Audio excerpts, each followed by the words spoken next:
आज small cap mutual fund में ऐसा गिरावट हुआ कि एसआईपी इन्वेस्टर घबरा गए हैं। जी हां, अगर मैं एसबीआई की बात करूं तो 4.5% का तगड़ा गिरावट हुआ है।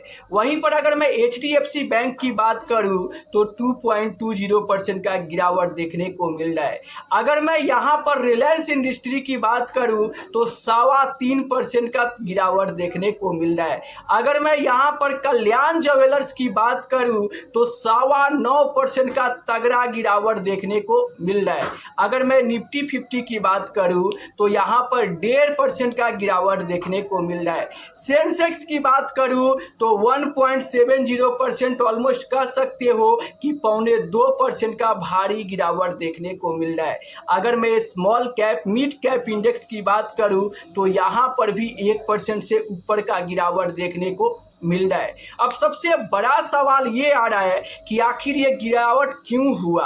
तो देखो, ये गिरावट होने का बहुत सारे कारण है। सबसे पहला कारण की मैं बात करूं तो ईरान ने अमेरिका के पास एक शांति प्रस्ताव भेजा था और अमेरिका के डोनाल्ड ट्रंप साहब ने यहाँ पर उस शांति प्रस्ताव को ठुकरा दिए हैं, जिसके चलते यूएस और ईरान का टेंशन और ज़्यादा बढ़ गया है, जिसके चलते बाजार में तेज गिरावट देखने को मिला।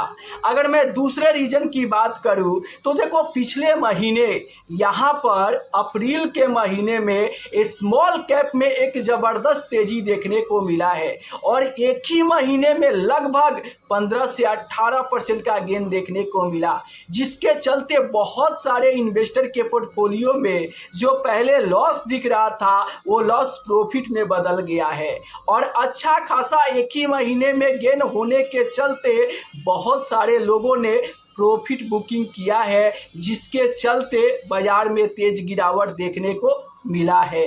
अगर मैं तीसरे कारण की बात करूं तो देखो, यहाँ पर कच्चे तेल की कीमतों में तेजी के कारण बाजार में गिरावट देखने को मिला।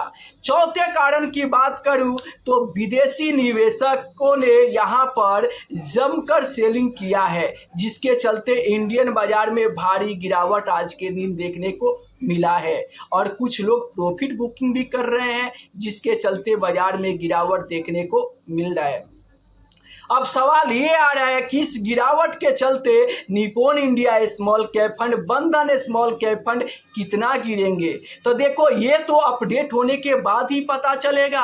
आज रात को अपडेट होगा और कल सुबह आप अपने पोर्टफोलियो में देख पाओगे कि इस गिरावट के चलते Nippon India small cap fund कितना गिरा हुआ है और बंधन स्मॉल कैप फंड कितना गिरा हुआ है, और आप कमेंट में ज़रूर बताना। चलिए, अगला जो सवाल आ रहा है कि अब आगे क्या होगा। तो देखो, ये न्यूज पर चलने वाला बाजार है। इस बाजार का अपना कोई ईमान धर्म नहीं है।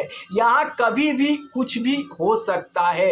अगर इसी तरीके से ग्लोबल टेंशन बढ़ता रहा, कच्चे तेल की कीमतों में तेजी होते रहा और विदेशी निवेशक लगातार बिकवाली करते रहे तो आगे भी आपको गिरावट देखने को मिल सकता है।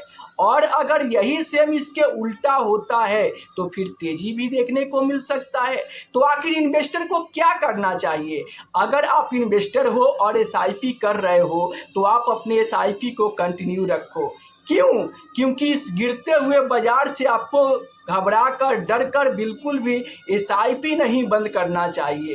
क्यों? क्योंकि एसआईपी आप बंद कर दोगे तो ग्रोथ रुक जाएगी, जिसके चलते अपना सपना एक झटके में टूटकर चकनाचूर हो जाएगा। इसलिए चाहे बाजार में कितना भी ज़्यादा गिरावट क्यों ना हो जाए, आप अपने एसआईपी को कंटिन्यू रखिए। क्यों? क्योंकि आपको हर हाल में अपने सपना को पूरा करना है। अब चलिए, अगला जो सवाल आया है वो आप देख सकते हैं। यहाँ पर किशोर जी के सवाल आया है कि बंधन स्मॉल कैप में डेट चेंज करके एक महीने में 4 बार एसआईपी कर सकते हैं। तो देखिए, अगर आप बंधन स्मॉल कैप फंड में एक ही एसआईपी का डेट 4 बार चेंज करके एसआईपी करना चाहते हैं तो आप नहीं कर पाएंगे। क्यों नहीं कर पाएंगे? क्योंकि देखिए, अगर आप एसआईपी का डेट चेंज करते हैं तो वहाँ पर कुछ ऑटो मेंशन होता है, कुछ प्रोसेस होता है। जैसे ही आप एसआईपी का डेट चेंज करोगे तो वहाँ पर एएमसी वाले आपके बैंक में वहाँ पर भेजेंगे वो डेट मेंशन करने के लिए, जिसमें कुछ समय लगता है। और वो समय लगने से पहले अगर आपका एसआईपी का डेट आता है तो आपको दिक्कत प्रॉब्लम हो सकती है। इसलिए आप यहाँ पर एक ही एसआईपी का डेट 4 बार चेंज करके एसआईपी नहीं कर पाओगे।